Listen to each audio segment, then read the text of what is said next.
السلام علیکم ناظرین۔ عبد الحکیم سے توڑا گیا پانی، فصلوں کی تو زندگی کیا انسانوں کی زندگی بھی اس نے خطرے میں ڈال دی۔ عبد الحکیم مائی سپورہ سے توڑا گیا پانی عوام کے لیے انتہائی خطرے کا باعث بن گیا۔ یہ آپ دیکھ سکتے ہیں سکرین کے اوپر پانی کی شدت۔ یہ جو عبد الحکیم کے نکاسو کے قریب والے ایریاز ہیں ان میں سے اللہ کی ذات معاف کرے ایسا معاملہ بن چکا ہے جیسے اللہ کا عذاب ہی ہو۔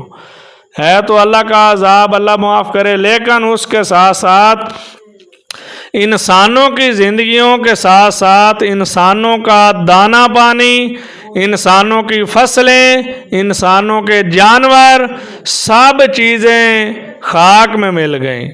اور اس کے ساتھ ساتھ یہ ایریاز ہیں درخانہ بار کے، قریبی ترین چکوک کے، اور اس کے بعد یہ آپ جو نیکسٹ منظر